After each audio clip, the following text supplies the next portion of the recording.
New Zealander Chuck Berry, a man who rarely wears shoes and regularly jumps off cliffs. He's getting a tribe together. Hey, Miles, you want to do some crazy stuff in New Zealand? I would love to, man. Are you kidding me? Yeah. Californian Miles Dasher, a fearless base jumper and skydiver. He's always up for a crazy adventure. Yes, please. Bring some mates. Hello? Dave Barlea, best in the world at wingsuiting.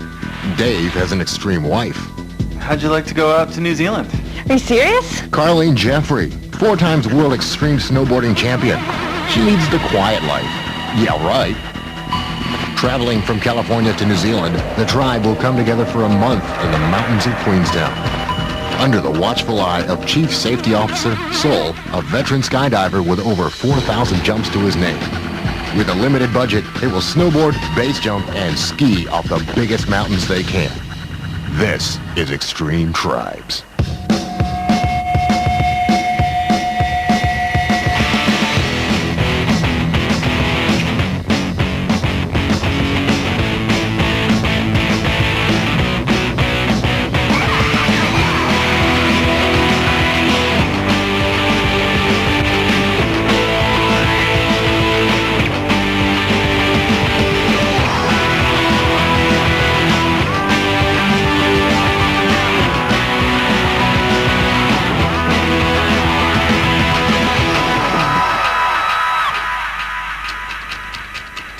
This is the Palace, home to Chuck Berry, one of New Zealand's top extreme athletes. I want to have a really amazing time with some friends in the mountains.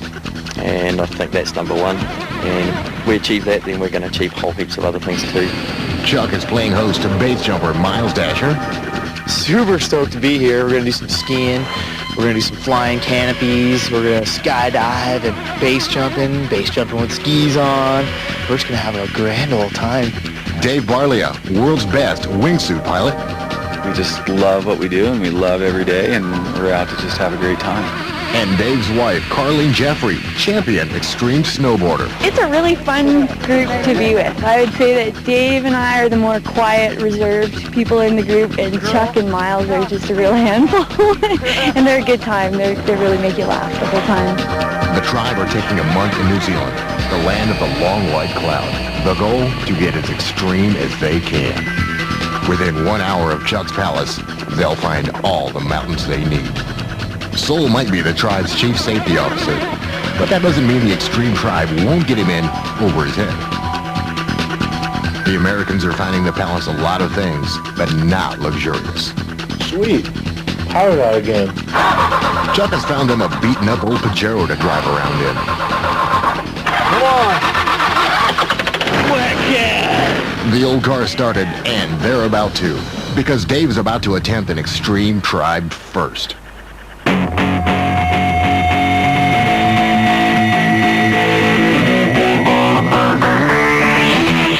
Men and machines weren't meant to share the air, but today, Dave wants to give it a try. Dave will jump out of a helicopter 2 miles above Earth and be alone with his biplane.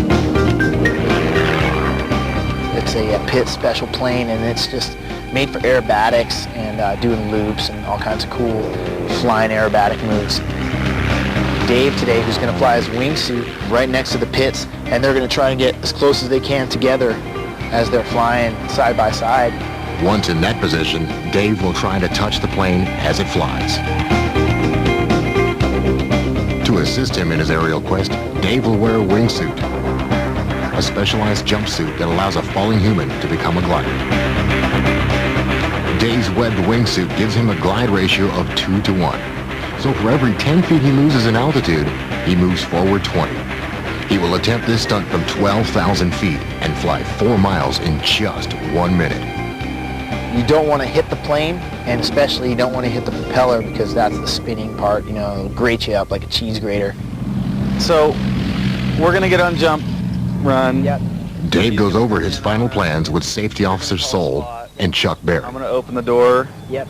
And am I signaling anyone at that point, or am I just going when it looks good? I just think once it looks good and puts us up alongside, you feel good, just go, mate. Great, okay. I'll probably get my legs out, put them on the staff, and so that means things are getting close, obviously. Keep you inside. While Dave works out the logistics of his stunt, Carlene packs his parachute for him. The ultimate show of trust between a husband and wife.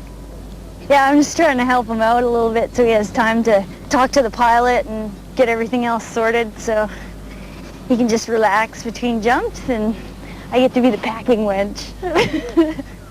Flying a wingsuit takes a level of expertise beyond all but the greatest skydivers.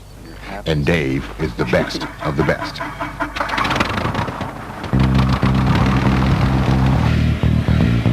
Dave's a man in a wingsuit. He's going to have a good time today. He's definitely going to have some fun out there. The machines head skyward. Dave will jump out of the helicopter once it reaches 12,000 feet. Flying a wingsuit in alpine conditions is high risk. Mountains surround Dave and limit his flight options. At 90 miles an hour, he'll need to keep an eye on those peaks, while those at the bottom keep an eye skyward. With helicopter and plane at almost 12,000 feet, the pilots get into formation. The first stage is up to them, and after that, Dave is on his own. 7800 coming to command on you boys and hang on the pit.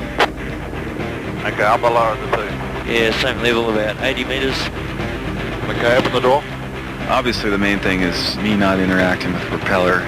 So just really communicating between me and the pilot, saying who's got what part of the sky. The main thing is you're pretty much holding course, and you can fly a little bit, but the pilot's pretty much the main man in control of that situation. So he's not going to want to aim at you with a prop. He's going to want to stay a little bit away from you. And so Dave, he's going to be the man trying to dial it in and get it nice and close. The plane's minimum airspeed is close to Dave's maximum. He will need to accelerate to 90 miles an hour if he is to touch the plane. His time window is only 7 seconds.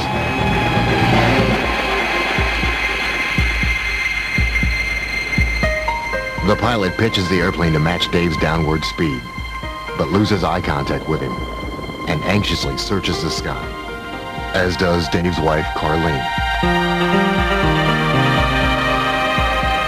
The 7-second window closes and it's too late. The wingsuit has fallen too fast and Dave flies towards the Earth.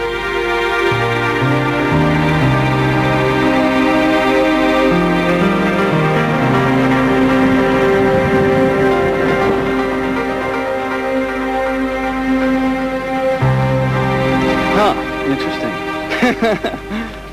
I saw him, and he kind of held off on his pitch down. Yeah. He was probably just trying to see what I was doing, and then all of a sudden he pitched it. He was gone. Dave is disappointed, but determined to give the formation another go. Remember, this will be the first time Dave has docked with a machine in the air. All right, pick the speed up a wee bit if you can.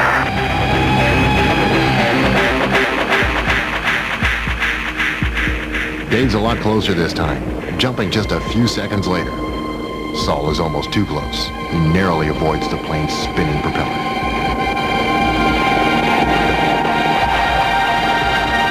Again, the pilot loses sight of the jumpers, and Dave loses his time window. Another unsuccessful jump. They return to the airstrip to assess their options. That was interesting. It was hard for me to see him. I came out, and then I was just like, okay, where is this guy? And I don't like losing. Yeah, and I waited in the door. Yeah. And then I hopped out and went, woof, and he was right there beside me. Yeah. I was like, holy. The tribe look on. They each have their own quest to perform with limited time and aviation fuel. Dave is all too aware he's using a lot of communal resource in pursuit of his goal. Yeah. You know, it's not going to come easy, no matter what plane we have or whatever. If we want to commit a lot to it, we can work and make it happen. Or if we want to just move on and take what we learned and apply it to the next time. Taking to the sky for the third and final time, Dave will attempt to dock with the plane. The last two jumps have been two total extremes. First one pitched it, second one we were just out of position, so maybe this is the sweet one. With the helicopter burning $1,000 an hour, the tribe can't afford for him to have any more attempts. This is Dave's last chance.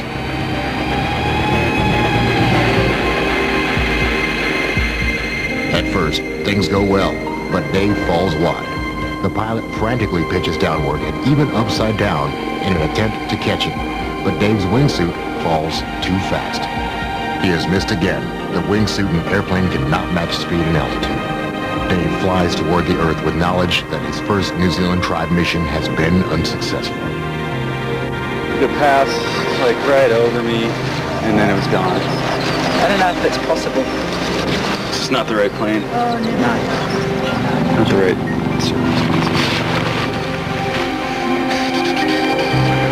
Dave came close to achieving his wingsuiting first, but it proved to be too big a challenge with limited resources. The next challenge he and the whole tribe will have to deal with is living here for the next month. The Palace. It's Chuck's unique environment. Today, Chuck has a problem. An ultimatum from his landlord that could see him lose